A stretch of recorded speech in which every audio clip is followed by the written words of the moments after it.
नमस्कार, जय हिंद दोस्तों। स्वागत है आपका हमारे यूट्यूब चैनल GWA में। तो दोस्तों, आज की हमारी क्लास है सीटेट 15 दिसंबर के लिए। मतलब 15 दिसंबर को जो आपका सीटेट का एग्जाम होना है, उसी में आपको हिंदी पेडागोजी की क्लास में लेकर आए हुए हैं। और आज की आपकी क्लास होगी तीसरी। इसके पहले दो क्लासेस हमने डाल दी है। आप जितनी भी क्लास हम हिंदी की लेके आ रहे हैं, सब अगर आप पढ़ के चले जाते हैं परीक्षा में, 100% हम कह रहे हैं कि आपका पेपर एकदम बढ़िया होने वाला है। ठीक है, तो चलिए हम क्लास की शुरुआत करते हैं हिंदी पेडागोजी की। आते हैं पहले प्रश्न पे। पहला प्रश्न हमारा है कि माधुरी पढ़ते समय कभी कभी वाक्य शब्दों की पुनरावृत्ति करती है। इसका यह भाषाई व्यवहार दर्शाता है कि, मतलब माधुरी नाम की एक स्टूडेंट है। वो जब पढ़ती है, किताब को पढ़ती है अगर, तो वो क्या करती है, कभी कभी वाक्यों शब्दों को दोहराती है। पुनरावृत्ति मतलब आपका ये जो शब्द है पुनरावृत्ति, मतलब कि जो वाक्य होता है या शब्द होता है, उसको वो दोहरा दोहरा के पढ़ती है। तो यह भाषाई व्यवहार उसका क्या दर्शाता है। अब इसको प्रश्न के ऑप्शन को पढ़ेंगे तो आपका उत्तर वो सही होगा। ठीक, तो देखिए पहला ऑप्शन आता है कि अटक अटक कर ही पढ़ सकती है। मतलब उसका कहने का मतलब है कि जो माधुरी है, इस ये अटक अटक के ही पढ़ सकती है, वो सही से पढ़ ही नहीं सकती है। ये तो एकदम गलत हो जाता है आपका। उसके बाद क्या आता है कि उसे पढ़ना बिल्कुल नहीं आता। भैया जब वो अटक अटक के पढ़ रही है तो ये ऑप्शन हो ही नहीं सकता कि उसे पढ़ना ही नहीं आता है। फिर उसके बाद आता है कि वह पढ़ने में ज्यादा समय लेती है। देखिए अटक अटक के पढ़ रही है तो ये उसका व्यवहार नहीं है कि वो पढ़ने में ज्यादा समय लेती है। ये आपका गलत हो जाएगा। उसके बाद ऑप्शन चौथा आता है कि वह समझ के साथ, देखिए ये वाला जो आपका शब्द है कि वह समझ के साथ पढ़ने की कोशिश कर रही है। बिल्कुल, आप देखिए किसी चीज को बहुत गहराई से पढ़ते हैं धीरे धीरे, कभी कभी वो चीज समझ में नहीं आई तो दोबारा से पढ़ेंगे, उसको समझने की कोशिश करते हैं हम, इसलिए उसे दोहराते हैं। ठीक है, तो यही आपका ऑप्शन एकदम सही होता है। कौन सा? ऑप्शन चौथा आपका सही होता है कि वो दोहरा क्यों रही है, वो चीजों को समझते हुए जा रही है, समझने की कोशिश कर रही है। ठीक है, चलेंगे अब अगले प्रश्न पे। देखिए आपका प्रश्न ये है कि उसने पढ़ा, ठीक है, उसके बाद उसने खाया और उसने चीखा जैसे भाषा प्रयोग क्या दर्शाता है। मतलब ये बोल रहा है कि समझ लीजिए कोई भी इंसान है, अब यहाँ पे छोटे बच्चों की बात हो रही है, कुछ प्राथमिक स्तर के बच्चों की, कि वह पढ़ रहा है पहले कि उसने पढ़ा, उसने खाया, उसने चीखा। मतलब कि वो हर बार ये उसने का प्रयोग कर रहा है। उसने पढ़ा, उसने खाया, उसने चीखा। तो ये भाषा प्रयोग किस चीज को दर्शा रहा है, ये पूछना चाह रहा है आपका प्रश्न। तो आपका ऑप्शन देखिए क्या आता है। ऑप्शन है कि नियम का उल्लंघन। देखिए इसमें नियम का उल्लंघन की बात नहीं है। ठीक है, यहाँ पर नियम की उल्लंघन की बात नहीं है, वहां पे वो ऐसे बोल रहा है कि, फिर देखिए ऑप्शन दूसरा आता है कि संदर्भ की समझ ना होना। देखिए इसमें क्या है कि संदर्भ की समझ ना होना, ये तो आपका गलत होगा। ठीक, कि उसने पढ़ा उसने खाया, वो ऐसे बोल रहा है तो उसको संदर्भ की समझ नहीं है, ऐसा कुछ नहीं है। इसका देखिए ऑप्शन तीसरा क्या है कि नियम कंठस्थ ना होना। बिल्कुल ये आपका सही है कि नियम कंठस्थ ना होना। कि इसे हम कैसे पढ़ सकते हैं, उसने पढ़ा, खाया और चीखा। हम इस चीजों को उसको, इसका नियम कंठस्थ नहीं है, नहीं तो वो ऐसे बोलता ही नहीं कि उसने पढ़ा, उसने खाया, उसने चीखा। उसको तो खुद ही बोलने में इतना समय लग रहा है, उसकी एनर्जी लॉस हो रही है, वो क्यों बोलता है। लेकिन इसलिए वो बोल रहा है कि उसको नियम कंठस्थ नहीं है। ठीक है, अब चलेंगे बात करेंगे अगले प्रश्न की। अगला प्रश्न है कि व्याकरण शिक्षण के संदर्भ में कौन सा कथन सही है। देखिए व्याकरण शिक्षण के मतलब व्याकरण जब हम पढ़ते हैं कि व्याकरण शिक्षण में, ये आपका इसमें से ऑप्शन में से कौन सा कथन सही है। ठीक, इसका मतलब तीन गलत होंगे, एक सही होगा। तो देखिए पहला ऑप्शन क्या आता है। पहला ऑप्शन आता है कि व्याकरण शिक्षण के लिए समय सारणी में अलग से काव्यांशों की, अलग से, क्या बोल रहा है इसमें कि अलग से काव्यांशों की व्यवस्था होगी। ये व्याकरण शिक्षक के लिए हम शिक्षण के लिए हमें ये जरूरी नहीं है कि समय सारणी में हम अलग से काव्यांश को जगह दें, ऐसा कुछ नहीं है। इतना अगर सब लोग ऐसे ऐसे चीजों को अलग अलग से जगह देने लगेंगे तो नहीं हो पाएगा। फिर बात आती है दूसरी कि बच्चे परिवेश में उपलब्ध भाषिक प्रयोग के आधार पर स्वयं भाषा के नियम बनाने की क्षमता रखते हैं। देखिए ऐसा कुछ नहीं है। ये तो सही बात है कि बच्चे मतलब स्वयं से भी चीजों को करते हैं, लेकिन वो नियम बनाने की क्षमता अपने आप रखते हैं, ये सही नहीं है। फिर आपका ऑप्शन तीसरा आता है कि व्याकरण शिक्षण अत्यंत आवश्यक है। बिल्कुल आपका ये अत्यंत आवश्यक है ही। देखिए ये आपका सही होगा ऑप्शन तीसरा, क्योंकि वो व्याकरण शिक्षण के बारे में ही एकदम पूछा है पर्टिकुलर। ऊपर देख सकते हैं आप, व्याकरण शिक्षण के संदर्भ में कौन सा कथन सही है। जब तीन ऑप्शन को हम पढ़े हैं तो आपका ये व्याकरण शिक्षण अत्यंत आवश्यक है, यही आपका सही होगा। ठीक है, एक बार चौथा भी हम पढ़ लेते हैं कि भाषा परिवेश प्रयोग की अपेक्षा भाषा नियमों को ही महत्व देना। ये तो गलत है कि प्रयोग ना करें, उसका नियम को ही पहले आप उसमें महत्व दें, ये तो गलत है। तो इन चारों ऑप्शन में आपका तीसरा सही होता है कि व्याकरण शिक्षण अत्यंत आवश्यक है। ठीक, अब चलेंगे हम अगले प्रश्न को। अगला प्रश्न हमारा आता है कि भाषा की पाठ्य पुस्तिका, भाषा की पाठ्य पुस्तक में ऐसे पाठ रखे जाएं, मतलब ये सोल्यूशन एक तरह से देखा जाए तो सजेशन की बात है कि भाषा की पाठ्य पुस्तक में ऐसे पाठ रखे जाएं, सब कैसे पाठ रखे जाए तो ऑप्शन के अकॉर्डिंग हम आंसर देंगे। ठीक, तो देखिए पहले हमारा प्रश्न ऑप्शन आता है कि अत्यंत छोटे हों। क्या कह रहा है कि पाठ्य पुस्तक कैसा रखा जाए कि पाठ्यपुस्तक में पाठ अत्यंत छोटे हों, ये कोई अच्छा सॉल्यूशन नहीं है। सरल भाषा से युक्त हो, ये देखिए ये भी जरूरी नहीं है कि सरल भाषा से युक्त हो। बच्चों के परिवेश से जुड़े हों, या फिर चौथा केवल व्याकरणिक नियम, ये तो आपका पहले ही गलत हो जाता है। ये देखिए ऑप्शन तीसरा क्या है कि बच्चों के परिवेश से जुड़ा हो, ये आपका बिल्कुल सही है कि भाषा की पाठ्य पुस्तिका में हम ऐसे लेसन को रखें जो बच्चों के परिवेश से जुड़ा होगा। अगर बच्चों के परिवेश से वो जुड़ा होगा तो वो चीजों को जल्दी कनेक्ट कर पाएंगे। ठीक है, जिससे उनका मानसिक मतलब मानसिक तथा बौद्धिक विकास बहुत ज्यादा होगा। ठीक है, चलिए अब बात करेंगे हम अगले प्रश्न में। अगला प्रश्न हमारा है कि कक्षा में मौजूद बहुभाषिकता, इस पे आप ध्यान देंगे कि बहुभाषिकता, अब हम ऑप्शन पढ़ेंगे तब समझ में आएगा कि क्या है।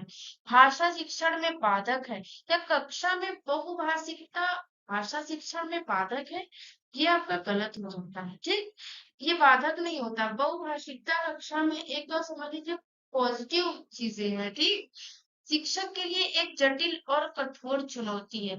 ये भी तो गलत बात है कि बहुभाषिकता, भाई एक क्लास में अलग अलग भाषाओं से संबंधित बच्चे बैठे होते हैं, तो ये ना तो ये बाधक है शिक्षक के लिए, एक जटिल और कठोर चुनौती है। ये हो भी सकता है टीचर के लिए, लेकिन यहाँ पे बच्चों के अकॉर्डिंग में जानना है। ठीक है, तो ये इसमें ये तो गलत हो जाएगा। फिर बात करेंगे हम, क्या है ऑप्शन तीसरा क्या है कि बच्चों को लक्ष्य भाषा सीखने के लिए हतोत्साहित करता है, ये भी गलत बात है। ऐसा कुछ नहीं है कि वो जो जिस भाषा को उनका लक्ष्य है उसे सीखने के लिए हतोत्साहित करेगा, ऐसा बिल्कुल नहीं है। अब हम बात करेंगे ऑप्शन चौथे की, मतलब तीन गलत हो गया तो चौथा सही ही होगा, लेकिन इसे समझने की कोशिश करेंगे कि भाषा शिक्षण में एक संसाधन के रूप में प्रयुक्त हो सकती है। बिल्कुल ये बात आपकी सही है कि ये जो भाषा शिक्षण है एक संसाधन के रूप में प्रयुक्त हो सकती है। बिल्कुल सही है कि ये जो बहुभाषिकता कक्षा है वो क्या है, भाषा शिक्षण में भाषा को सीखने में एक संसाधन का एक रूप है। ठीक, एक संसाधन के रूप में प्रयुक्त हो सकता है, प्रयोग में लाया जा सकता है, यही आपका ऑप्शन सही होगा। ठीक है, चलेंगे अब हम अगले क्वेश्चन पे। अगला क्वेश्चन हमारा है कि द्वितीय भाषा के रूप में हिंदी सीखने का मुख्य उद्देश्य क्या है। तो ऑप्शन पढ़ेंगे कि जैसे द्वितीय भाषा का क्या मतलब है कि समझ लीजिए पहली भाषा हमारी इंग्लिश है, तमिल है, कन्नड़ है, पंजाबी है, मराठी, कुछ भी हम ले सकते हैं। पहली भाषा हमारी कुछ भी है, हमारी मदर टंग कुछ भी है। लेकिन जब दूसरी भाषा के रूप में अगर हम हिंदी सीखना चाहते हैं तो उसके सीखने का मुख्य उद्देश्य क्या होगा, ये हम ऑप्शन के अकॉर्डिंग समझेंगे। ठीक है, तो पहला ऑप्शन आता है कि हिंदी के व्याकरण पर अधिकार प्राप्त करना। देखिए, हिंदी भाषा को सीखने के लिए उसके व्याकरण पे अधिकार प्राप्त करना, ये आपका गलत है। ठीक, मानक हिंदी लिखने में निपुणता प्राप्त करना, ये भी गलत है। हमें लिखने में निपुणता क्यों प्राप्त करनी है, हमें तो हिंदी सीखना है सिर्फ, वो भी द्वितीय भाषा के रूप में सीखना है, तो उसमें निपुणता लेने की कोई जरूरत नहीं है। अब आता है ऑप्शन तीसरा, हिंदी और अपनी मातृभाषा के अंतर को कंठस्थ करना, ये भी तो नहीं होगा। अंतर कंठस्थ करना ये भी आपका नहीं होगा। अब हम बात करेंगे ऑप्शन चौथे की। ऑप्शन चौथा है कि दैनिक जीवन में हिंदी में समझने तथा बोलने की क्षमता का विकास करना। बिल्कुल ये आपका सही होगा कि अगर द्वितीय भाषा के रूप में हमें हिंदी सीखना है तो उसमें हमें क्या करना पड़ेगा कि दैनिक जीवन में, अपने रोजमर्रा के जीवन में हमें हिंदी को समझने तथा बोलने की क्षमता का विकास करना होगा।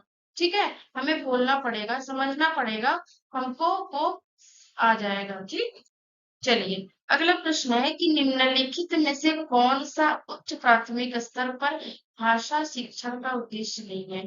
पहला ऑप्शन आता है कि सही रूप में समझना।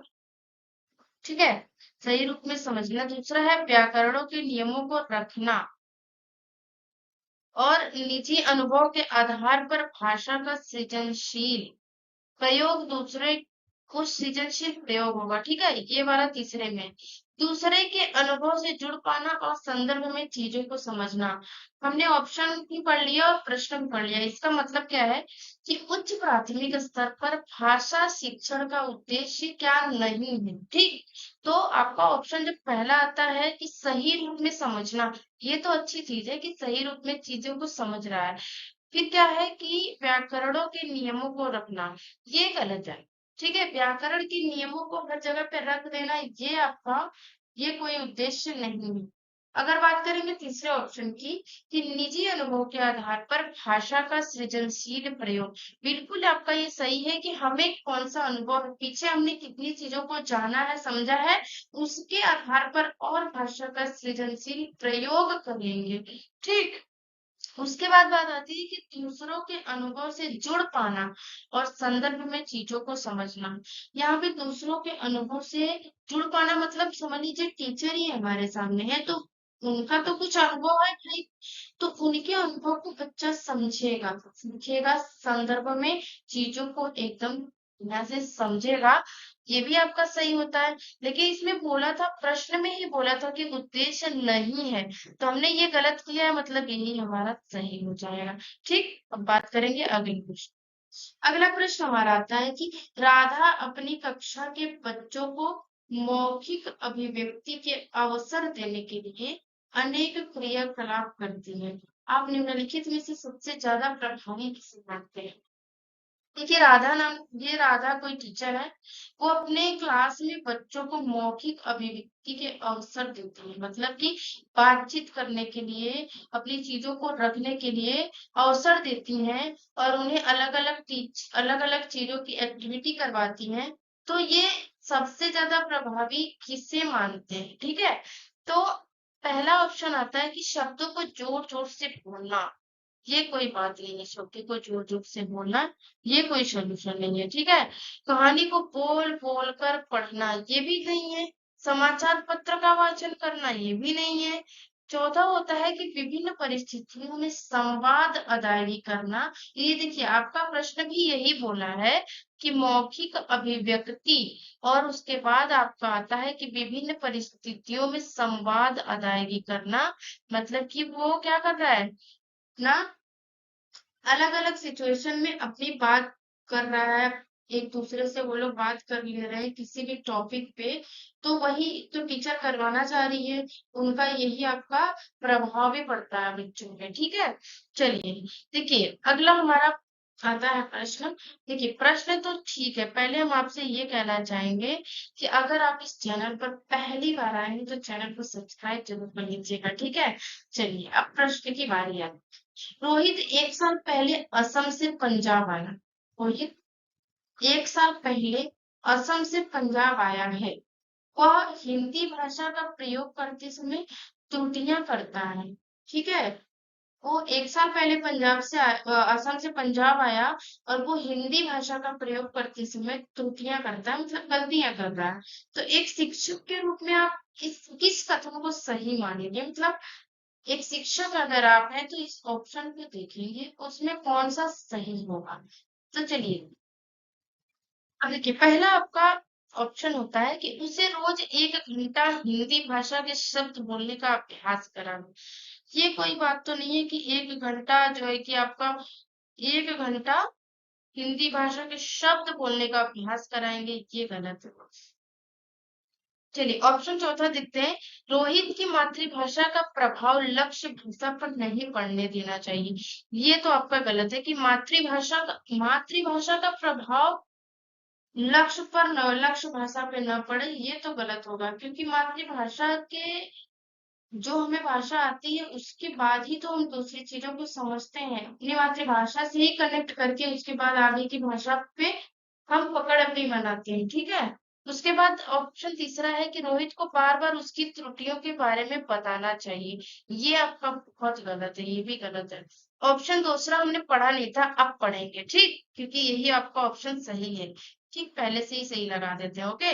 रोहित को भाषा प्रयोग के अधिकाधिक अवसर व प्रोत्साहन देना चाहिए। बिल्कुल ये आपका बहुत सही है कि वो भाषा प्रयोग के लिए उसे अधिक से अधिक अवसर दें और उसे क्या करें, मोटिवेट करें, प्रोत्साहन दें कि तुम ये बोल सकते हो, तुम्हें आएगा, उसे अवसर दे बोलने का, बातचीत करने का, ठीक। तो उससे गलतियां धीरे धीरे होना कम हो जाएंगे, ठीक।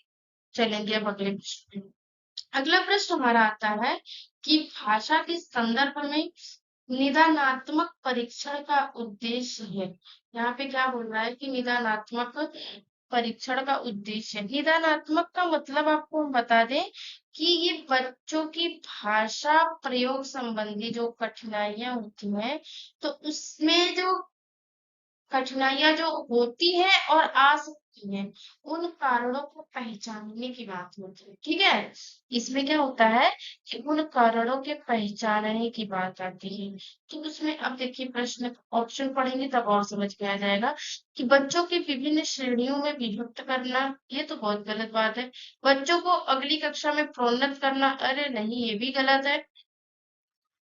अब देखिए ऑप्शन आगे का पढ़ेंगे कि बच्चों की भाषा प्रयोग संबंधी कठिनाइयों के संभावित कारणों की पहचान करना। देखिए हमने बताया जो वही आपका ऑप्शन में भी है कि बच्चों की भाषा प्रयोग संबंधी जो कठिनाइयां हैं, उनमें कठिनाइयां हैं और जो आ सकती हैं, उन कारणों को पहचाने और उसका निदान करें, यही आपका ऑप्शन सही होता है, ठीक। चलेंगे अब अगले प्रश्न में। अगला प्रश्न आता है कि भाषा के सतत और व्यापक मूल्यांकन का उद्देश्य है। भाषा के सतत एवं व्यापक मूल्यांकन का क्या उद्देश्य है, अब पढ़ेंगे ऑप्शन। ऑप्शन पहला आता है कि अगली कक्षा में प्रोन्नत करने हेतु साक्ष्य जुटाना, ये तो बहुत गलत है। बच्चों की त्रुटियों को पहचान करना, लेकिन यहाँ पे क्या है, भाषा के सतत व्यापक और मूल्यांकन की बात है, ठीक है। तो इसे 1 मिनट के लिए रखेंगे, ये नहीं होगा। मूल्यांकन की परंपरा का निर्वाह करना, ये भी कोई बात नहीं है, ये सटीक सोल्यूशन थोड़ी है। अब ऑप्शन चौथा पढ़ेंगे कि बच्चों की सीखने की प्रक्रिया को समझकर उपयुक्त शिक्षण अधिगम प्रक्रिया अपनाना। बिल्कुल सही है कि व्यापक मूल्यांकन करने का उद्देश्य क्या है कि बच्चों की सीखने की प्रक्रिया को समझकर उसे उपयुक्त शिक्षण अधिगम प्रक्रिया अपनाना। तो फिर क्या होगा कि और शिक्षण अधिगम को और बढ़िया से बनाने के लिए इस प्रक्रिया को अपनाएंगे, ठीक है। तो ऑप्शन चौथा आपका सही होता है। चलिए अब बात आती है अगले प्रश्न की। अगला प्रश्न हमारा आता है कि उच्च कक्षाओं में, प्रश्न हमारा है कि उच्च कक्षाओं में क्या? अब ऑप्शन पढ़ेंगे तब समझ में आएगा, ठीक है। साहित्य साध्य है और भाषा कौशल साधन है। सोचिए, इसको बहुत ध्यान से देखना पड़ेगा। साहित्य साध्य है और भाषा कौशल साधन। और दूसरा आता है कि भाषा कौशल साध्य है और साधन है साहित्य। देखिए, और तीसरा है कि भाषा की पाठ्य पुस्तक अत्यंत महत्वपूर्ण है। जी बिल्कुल है, लेकिन आगे और समझेंगे। केवल छंद अलंकारों को समझने की प्रयास करना ही भाषा शिक्षण का उद्देश्य है, ये गलत है। और ये आपका साहित्य साध्य नहीं होता, ठीक है। ये जो आपका दूसरा है कि भाषा कौशल साध्य है और साधन साहित्य है, ठीक। साहित्य आपका साधन है लेकिन भाषा कौशल साध्य है, इसे आपको समझने की जरूरत है, ठीक है। चलिए, तो दूसरा ऑप्शन सही होता है।